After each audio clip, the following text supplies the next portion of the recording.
Welcome back to part 4 of Siddharth Ramakrishnan's 2023 interview. If you're starting here, you might want to check out part 1. And if this is the first time you've ever visited this podcast, you might want to check out all of the interviews. Don't forget to subscribe if you're enjoying this podcast. And if you'd like to get a little bit closer and communicate a little bit more, check out my Substack. You will find the link to it in the description box below. On to the interview.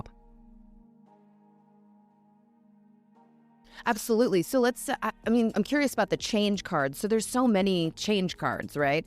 There's death, there's the tower, there's the wheel. And so how did you tackle the idea of change in the brain in so many different ways? Yeah, I love the wheel card because for me,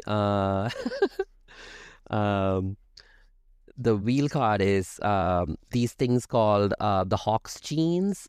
Essentially, there are these genes that control your body plan. So they make you have 2 hands and 2 feet and a head. But the same genes can be modified to make you have like 4 hands or wings or, a python's body. And what's been found is across the whole animal kingdom, the same genes are controlling what we look like. It's kind of weird to think across you look around and you see so many different things, and it's that same set of genes that control what different things look like. What? I did not know this. I'm sorry, that is a real mind blow. So it just, these genes just know what body they're in? They just know? That's a very good question. So the question is, why does a python have a really long body and we don't, right? And it's because of how long these genes get activated in terms of developing that spinal cord and when they're turned on or off. So those kinds of elements creep in. And so when I think of the Wheel of Fortune, I start thinking about what is called as a game of chance. And so for me, this particular Hox genes that represents this almost evolutionary game of chance that can be spun in different ways. So that was a no-brainer. And also I've been collaborating with an artist for the last 15 years on creating these Hox zodiac dinners, where we invite we invite people to come as their Chinese zodiac animals to a dinner table, and we then have a dinner party talking about mutations and metamorphoses, and then we oh my God, that's amazing. I would love to. I'm the ox. Oh, I'm a sheep. Wonderful. We'd be in the same farmland together.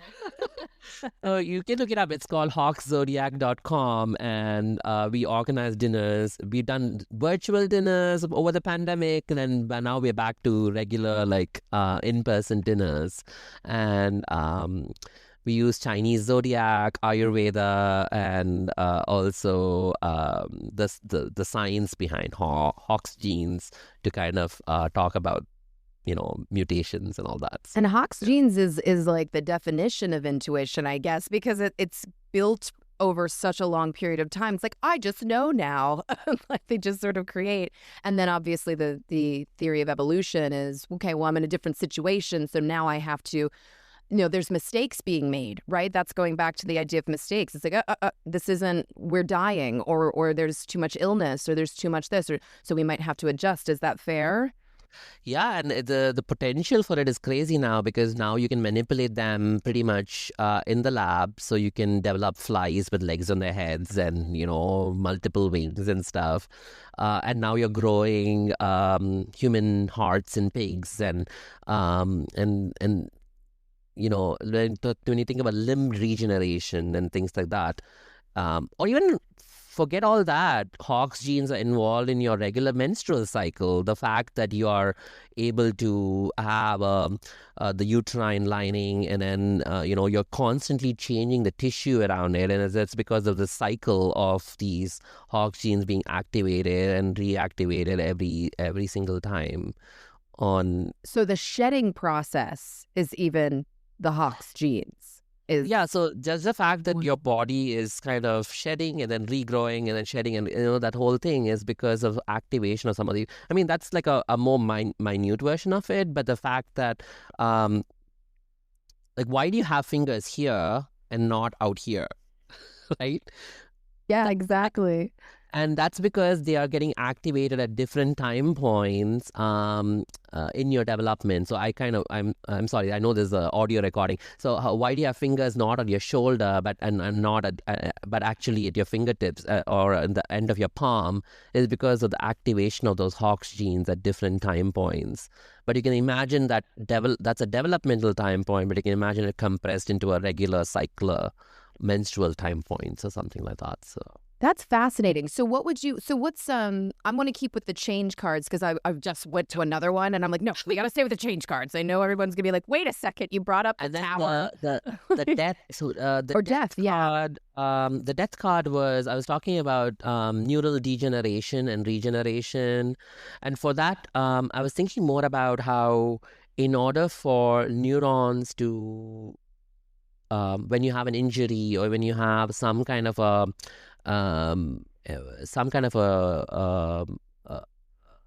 trauma in your nervous system, in order for you to regrow or in order for you to recover from it, you literally have to kill the dead neuron and digest it and eat it up before you can form the new growth. So I was thinking the death card really signified that, almost like it's okay to, almost let go, and then so you can start the process of recovery.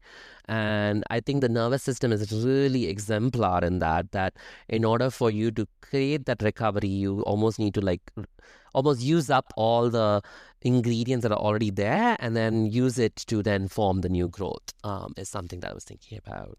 Oh, that's beautifully said. Absolutely. Because it's hard for us to let things go in our lives in general. So just the process of a neuron dying in order for a new one to grow is, that's just a perfect representation of our own lives.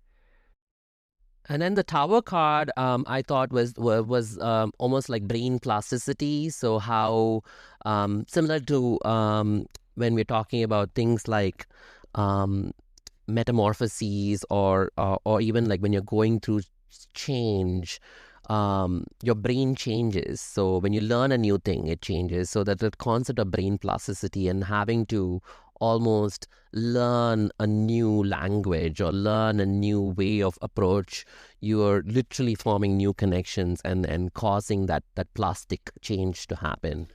So that was my vision for the tower card on we have the capacity to alter ourselves, right? We don't have to be stuck in the mold, and we don't have to be wedded to the old beliefs. We have the capacity to change. And so it's almost like a very positive, it's great. Like the tower bringing about the change is a great way for you to think about or adapting yourself to new situations. That's it. That's perfect because it's one of the scariest. It looks scary, in a normal, like illustrated version of like a tower breaking apart. But you're right, that and death looks scary, but that is what needs to happen for most of us. We need to allow ourselves to change. If we don't, it is a form of death in another way because you're kind of cutting off all of these other possibilities in your life or these the healing that can happen if you allow yourself to change. I love that. Can you and now I'm very curious about the Emperor. What did you have for the Emperor? Because a lot of us can look at it like male chauvinism and anger and power, and so I'm curious how that translates in the brain.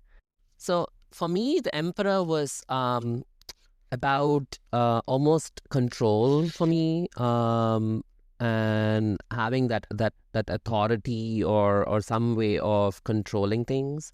So for me, it was all about your frontal lobe, which is taking in all this river of information and then imposing constraints so that you can kind of come up with a concrete behavior. The frontal lobe is a main inhibitory centers. So the reason we're not going out and acting out like crazy all the time is because of that frontal lobe that we have is allowing us to kind of put some figment of barriers, so saying, this is a society you're living in, you need to be acting a certain way. So that level of exercising control is what the frontal lobe imposes. And again, a lot of people, when we think of the brain, the frontal lobe is like the big thing that, so I thought that was a really nice translation for the emperor as well. So that's kind of how I brought that in. Like a CEO kind of thing. This is the control center. And this is, would you say, is that the same as the prefrontal cortex? Yeah. Is that what neuroscience kind of looks at as this is kind of what makes us human, like this human? Yeah. Exactly. That's very interesting. You put it as the emperor, and that makes total sense because it is in the symbolic form of it, in just like tarot alone, is having full control over the situation and being able to say yes or say no definitively. No. Yeah. Right. Whereas the Empress is the support figure. It's the to me, it's the Empress is the provider because it's what feeds you, it's what clothes you, it's what shelters you, it's what continuously pays attention to you or has to, right? And that's so funny because for me, the Empress is the pituitary card, and I talked about the fertility, but it's the center where it's going to feed you, it's going to provide for you, kind of create this sense of balance and kind of making sure that your temperature is regulated, everything is like all set.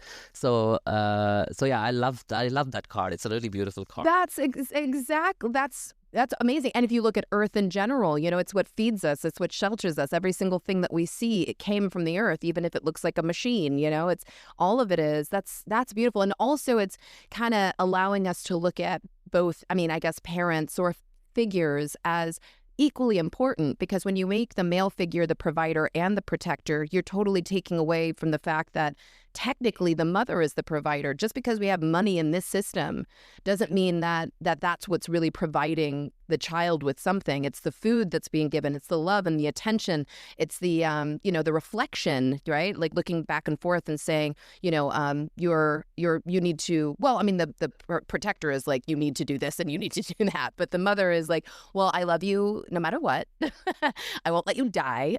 So you can stay here. But yeah, the emperor is that, a lot of times we consider in mythology what we rise up against. And we say, no, I can do it my way. But if you didn't have that, if you didn't have somebody saying, this is my house and this is how things are done, you may not know what it is that you can do on the other side of that challenge. And that's that prefrontal cortex, is the ability to go out and say, I have free will and the ability to make decisions that will affect my life moving forward in a way that I want it to be. I'm not just affected by forces on the outside of me, right? Yeah, makes sense. Yeah. Completely. Yeah. So what would you say? So then, okay, judgment. What is your idea around judgment? Because I think a lot of us are, because the card is called judgment, we think, oh, well, this is entirely about, bias and right and wrong, but on like a spiritual, godly level, like you didn't believe in the right thing, so you're not allowed in, kind of thing. Or, this is fate in a way. So how would that translate in the brain? So for me, card 20 is